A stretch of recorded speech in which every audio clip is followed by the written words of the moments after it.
I always forget to put something on my lips for a film.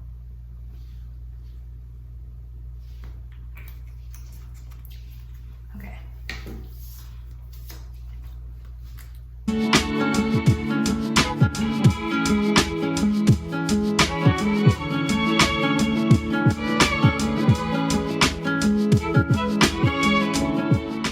Hey guys, welcome back to my channel, or welcome if you're new. This video is gonna be my 2-month Loc update. I finally hit 2 months and my Locs have already changed so much in comparison to my first month.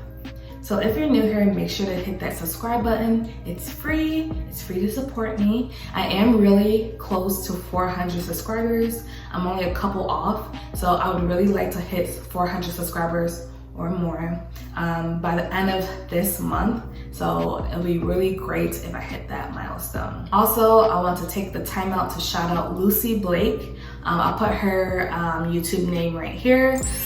She shouted me out in her 3-month Loc update video. Her locks are so pretty. I think she started with 2 strand twists as well. And they're nice and like thick. They're so thick. Honestly, she makes me want to combine more of my locks and make them a little bit thicker, but I'm gonna hold out for right now. But yeah, make sure to go to her channel and support her channel as well. So let's get into this 2-month update. So first things first, I have combined even more locks. My first month update, I told you guys that I went from 150 locks to 136 locks. And now my current Loc count is 124. I do have the same amount of locks in the back half as the front half. I do have a part from ear to ear, so I'll show you.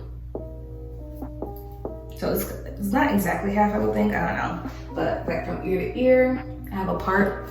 That's how I parted my hair to like, you know, do it or whatever.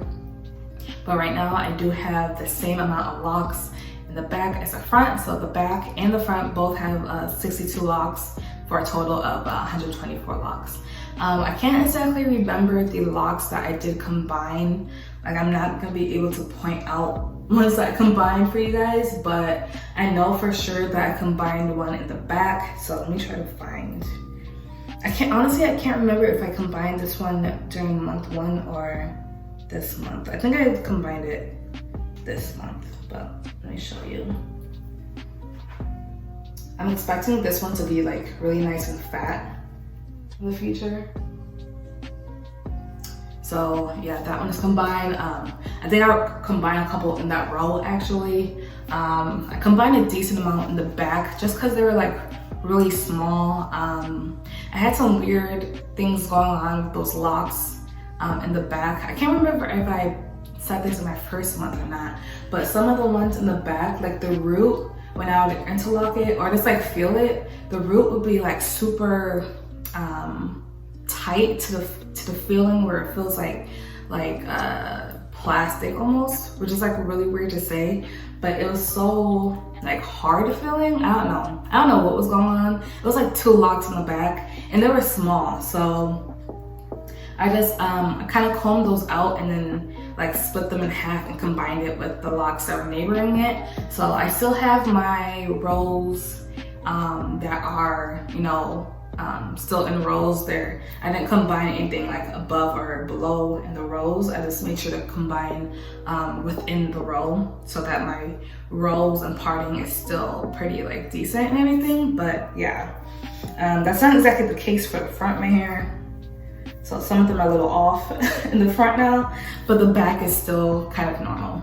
I am glad that I'm combining my locks early on so that they can still kind of be in the same timeline as the rest of my hair.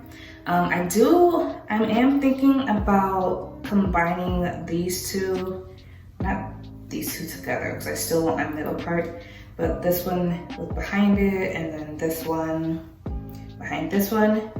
I am holding that one out though because the base of these locks are, so I'm looking in the mirror by the way, but the base of these locks are pretty decently big, so I'm trying to just wait it out to see if they will, how much they will thicken up. I know they will thicken up, I'm just trying to see how much they will thicken up to see if it will match the rest of my hair, because I don't want them to be thin. I don't know why it's like having this thin section right here, and they're both like that, so. But I'm just gonna try to, you know, leave it alone for right now, but we'll see what happens next month. I'll see if I end up combining these two. I really don't want to, because they'll be like very rectangular on the parts instead of being squares, so we'll see. I know that I combined some in the front because they're so thin. I think I combined this one. This one is pretty thick right now. I'm excited to see how that one looks. And then this one. So when I installed these locks, they're obviously 2 locks, but you'll see how like thick this part is. It's not thick in comparison to the rest of my hair, is what I'm trying to say. So those 2 were like definitely too tiny. So I'm glad that I did combine those, but they are rectangular now, which I'm not that big of a fan of, but I'm also like not mad at it. So, you know, I'm not gonna try to split them to, you know, have it a square part or whatever. I'm just gonna leave it alone. So I am probably gonna do an updated lock count for my 12-month lock update. I am saying 12 months because I'm putting it out in the universe that I will hit a year. I haven't hit a year for my 2 previous locks, so I'm gonna say that I'm hitting a year right now on my 2-month update, so you guys can hold me accountable. You know, I really do like this set of locks though, so I really do think that I'm gonna keep these for a long time. But anyways, yeah, so we'll see if I end up combining any more, but I will do an actual updated lock count video for like my 1-year update when that hits, you know.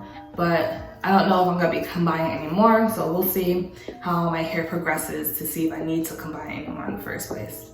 I think I did combine like this one. I know I combined this one in the front, and then I had combined some hair to this one, like behind it. I don't know, it was kind of weird how I did it, but I made it work. And I also combined this one.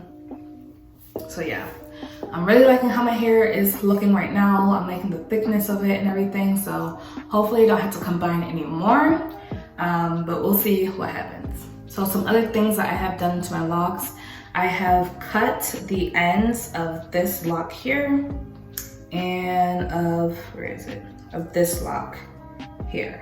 The ends of both of these locks were so stringy, and they're both like in the same area on the parts of my head, like symmetry wise, if that makes sense.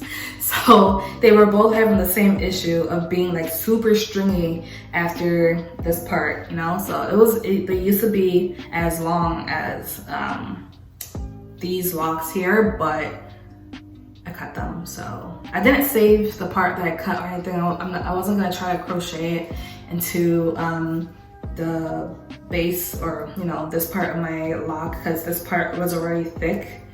Same with this one. Oh my gosh, sorry, these hairs just don't want to stay in here for some reason.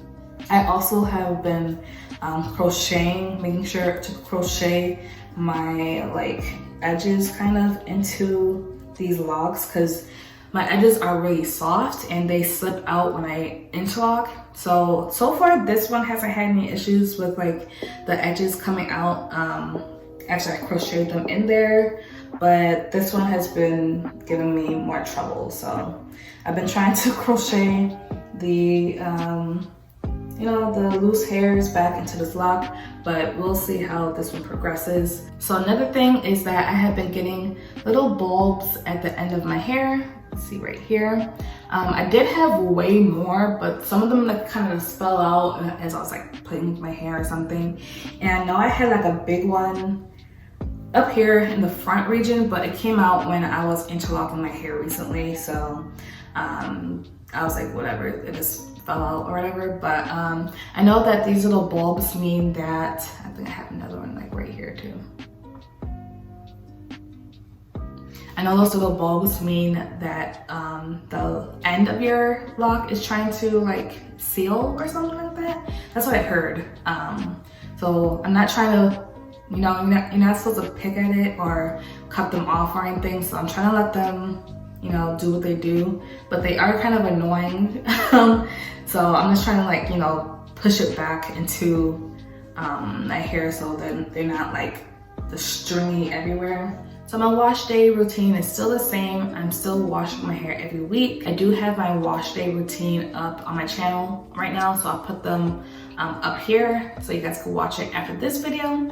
But yeah, my wash day routine is the same. I am still washing every week like I just said, but I've been getting less slippage, but I'm still getting a lot of slippage, which is really annoying. Even with me interlocking my hair, I've been getting slippage. So I'm gonna try to stretch my wash days to every 2 weeks for this upcoming month instead of doing it every week. So to see if, you know, me not washing my hair as often will give my hair a better chance for it to like lock up at the root or something and not slip as much. I don't know, but we'll see what happens. I'll update you guys next month for whatever that happens. But yeah, it's been really annoying for my hair to keep slipping the way it is. It slips like a decent amount. Like now on the ones in the back, since I did crochet like the back 2 rows,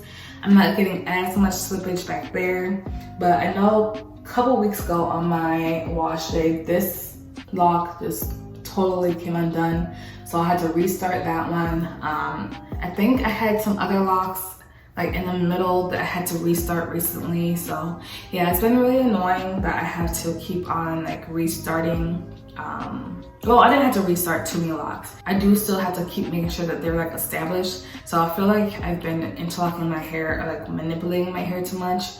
So that's why I'm trying to stretch my wash day to every 2 weeks instead of every week. So yeah, so since I mentioned interlocking, we'll go into that part next. So I did interlock my hair twice this month, which is less than what my first month was. I think I interlocked my hair like 3, maybe 4 times that month, just because I kept getting so much slippage. So yeah, this month I have noticed less slippage, so I have interlocked my hair less. I did interlock my hair a couple of days ago, and then the other time I interlocked my hair was like 2 weeks ago. Yeah, I'm trying to keep my interlocking at a minimum so that I'm not causing any thinning to my hair. But when my hair keeps like slipping as much as it does, to the point where it's basically undone, where locks are undone, I like to make sure that those locks stay established and I interlock. I know for the interlocking session that I did a couple weeks ago, I didn't do it all the way to the root. I just did it to make sure that the locks were like still established. But this time I did do it basically all the way to the root. I'm trying not to do my interlocking too tight as well. So after my interlocking session this time, my scalp wasn't like sore or anything like that. It wasn't like tight to where like, you know, you get box braids or something. It wasn't tight like that. So, but I know next month I'm gonna try to not interlock my hair more than once. I am going on a family vacation at the end of this month, so I'll be interlocking my hair around the 20th. So that's about 3 weeks from now. So, you know, my hair has time to breathe and not be pulled and stuff like that. So that's gonna be the last time I interlock my hair for a minute actually, because I do want to get into retwisting instead. So I retwisted my hair last week for my birthday, and it came out really cute. I had it in a cute little style and like space buns, because we went to an amusement park and I didn't want my hair flying free. So yeah, I had my hair in cute little space buns, so it was really cute. But I did a retwist on my hair instead and it came out really nice. So I think I'm gonna start retwisting my hair instead of interlocking my hair after month 3, because I do want to have like more of a cylindrical shape to my locks. And I know that's mostly achieved by retwisting in comparison to interlocking. So I do want to have like that nice like cylindrical shape. So yeah, I'm gonna start retwisting my hair instead of interlocking. But I'll update you guys when that happens as my like monthly maintenance. But for right now, I'm sticking to interlocking until month 3. So I have been noticing a lot of changes to my locks. I've been noticing more frizzing and more compactness. I haven't noticed any budding per se, but I have been noticing like my hair has definitely thickened up from like all the frizz and stuff like that. My hair has definitely looked different in comparison to my first set of locks at this stage. At month 2 with my first set, it was more still looking like smooth from a 2-strand twist. Like, it looks like I had like mini twists. And right now it still looks like I have mini twists. Like, I'm not trying to say that it looks like I have locks or anything like that, but I have noticed way more frizz with this set in comparison to my first set. I'm thinking the reason is because my locks are a lot shorter, and I know the locking process happens faster when your hair is shorter, so that's what I'm attributing it to. But yeah, I'm really liking how my hair is progressing. Like I said, I haven't really been noticing any budding. I haven't been noticing any bunching either, so yeah, hopefully when I do start retwisting my hair, I'll start seeing more budding. I know that with interlocking, even with my first set, I didn't really get budding like that until like month 4. And I think that's because of the interlocking process. Like, it gets more compact and doesn't really bud as much as people who retwist. So yeah, I think that is it for this update. In the next clip, you'll see my 360 of my hair. But I'm loving this journey so far. It's really like liberating and gives me like so much self-love and everything like that. So yeah, I really do hope that my locks stay healthy and, you know, progress properly and everything like that. So yeah, thank you guys so much for watching this video, and don't forget to comment, like, and subscribe, and I'll catch you guys in the next one. All right, bye.